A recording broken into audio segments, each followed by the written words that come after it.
Hello, good evening. My name is Dave Gagne. I'm the town administrator here in the town of West Bridgewater. And I'm going to bring to you a preview for our upcoming annual town meeting. Our annual town meeting will be at the middle school, high school, in the gymnasium.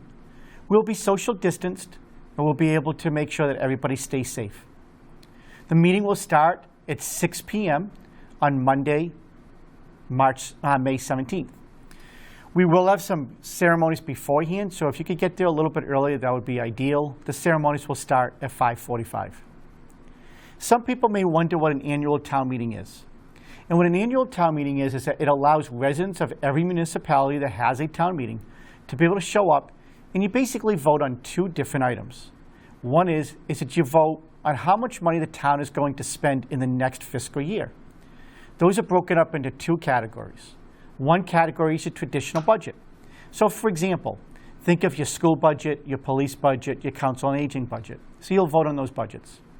The second thing that you do is that there'll be one-time expenditures. We call those articles, and those articles are going to do certain things like maybe buy a police cruiser or buy a pickup truck for the DPW or school department.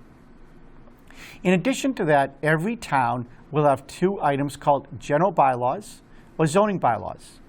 And whenever those bylaws are put into effect, they require town meeting approval. So those are always going to be, assuming that there are bylaws changes, those will be at the annual town meeting for your vote and consideration.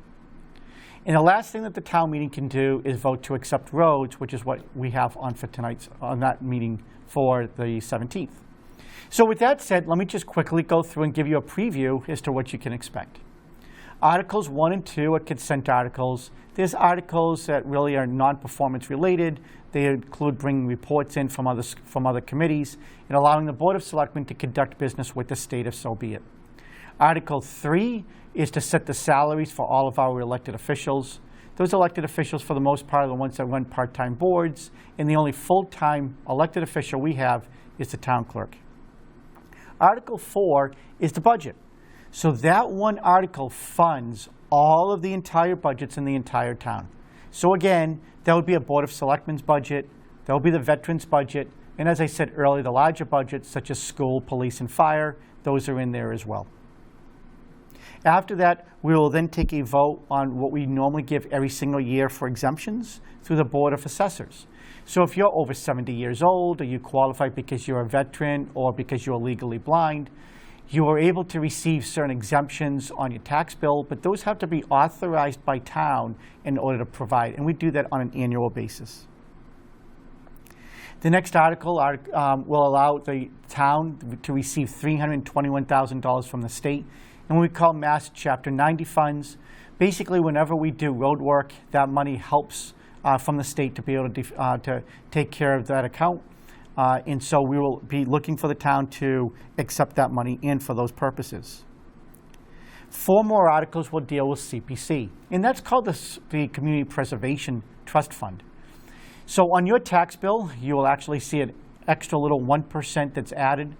That was approved by town meeting about 14 years ago, and that money is meant to make sure that we can do certain things like historic preservation or open space preservation.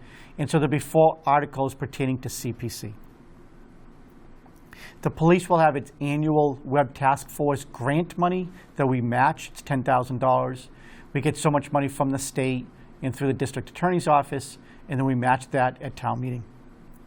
There are a handful of capital budget items on there as well.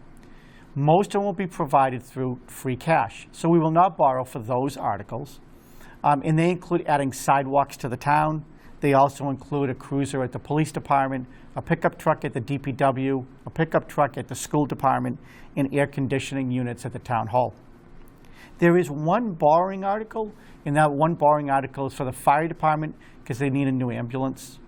And the last is the Board of Selectmen. Next year is the 200th anniversary for the town of West Bridgewater. So it'll be time to say happy birthday. So the Board of Selectmen are supporting an article to take money out of free cash to make sure that we can have some type of a celebratory event. I can tell you that the money may never be used, or the bulk may never be used, because we will be doing a lot of fundraising at the time. But in case we're not able to secure enough, we want to make sure we have some money there so we can have the right send-off and celebration for all of you in town. After that, there are going to be a handful of water articles as well. The water department has sponsored 4 or 5 articles. It's going to transfer money from their water surplus, meaning leftover monies from last year. So that way they can buy a couple of items for their vehicles and also at the same time pay down some of their debt. The last is that we will also ask the town to approve what we call a TIF agreement, Tax Incremental Finance Agreement, on a project over in Lincoln Street. Some of you may be aware that we had a special town meeting in September where we rezoned Lincoln Street from commercial use to industrial use. That person is going to have to put almost $5 million worth of work into our road systems. So that would be on Route 106, Lincoln Street, adding a set of lights, adding sidewalks. And the town has agreed that what we would do is that we will reimburse him through a TIF agreement over 5 to 7 years, about $2.2 million of that $4.7 million of what he has to spend. Basically, we're incentivizing him to be able to do that road work. And the benefit to that is that we will get double lanes on Route 106. We will line up Lincoln Street and Crescent Street into a 4-way intersection. That intersection will then have turn signals, turn lanes.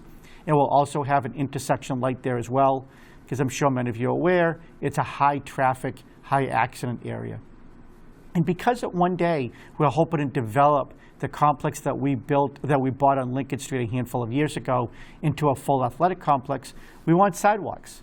So part of this project will require the developer to put sidewalks all the way from Route 106 down to South Elm Street. In addition to that, the developer is going to have to pay our legal expenses and some of our soft costs, such as engineering oversight, appraisal fees.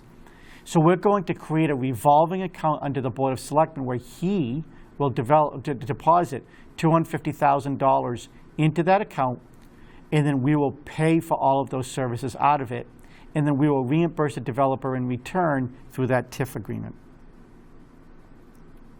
And the last thing is that the planning board is also going to ask you to accept 6 roads in town that have been built and now meet the planning board rules and regulations. Those people are taxpayers. Those roads should be converted from private roads to public roads and therefore enjoy the same town services that most other people do in town. So again, I ask all of you to please be able to come out. Again, the meeting starts at 6. The ceremony starts at 5:45, so if you could come a little bit early. It gives you an opportunity in your voice in your local government and to be able to vote on what we spend and what we do over the next year. Thank you very much, and I hope you have a good evening.